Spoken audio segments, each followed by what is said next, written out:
Have you ever wanted to travel the world?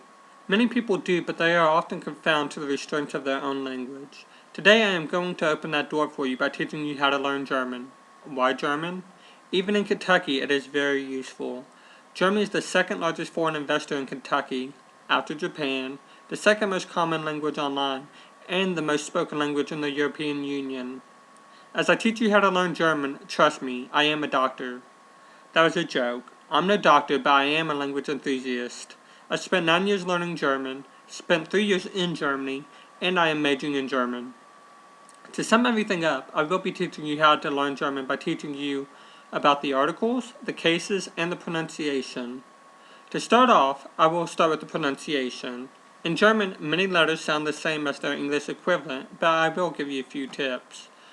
First, I will tell you about the alphabet, which at first can be confusing.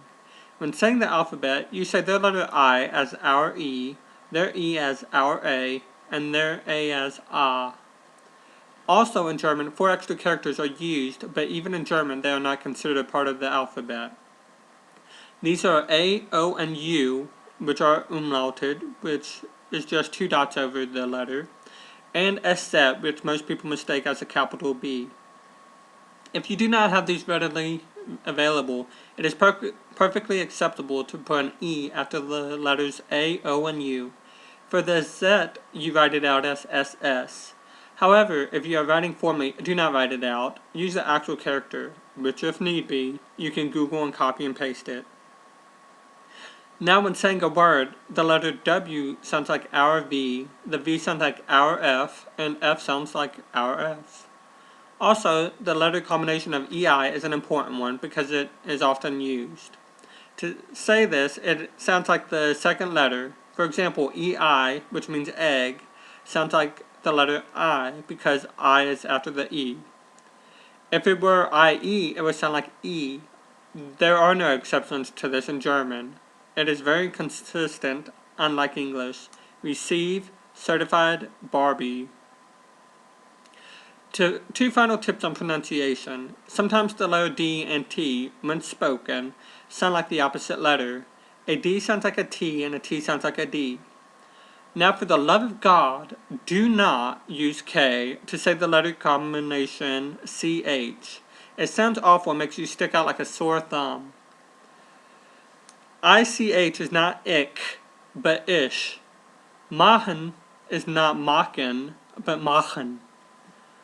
Now that that's taken care of, let's talk about the articles. In English, we have one article, the. In German, there are 3, der, die, and das. Each noun has a specific article that goes with it. The trick is, there are no rules as to how the articles are applied to the nouns. As you learn German, remember this rule and learn the noun and the article together. Do not learn the noun as Baum as just Baum, but as the tree, der Baum. This will save you a headache later as you advance in your German and learn about the cases. Finally, let's talk about the notorious cases in German. Overall, it is pretty straightforward. While you probably aren't familiar with cases, English has 3, and all a case really is a type of sentence.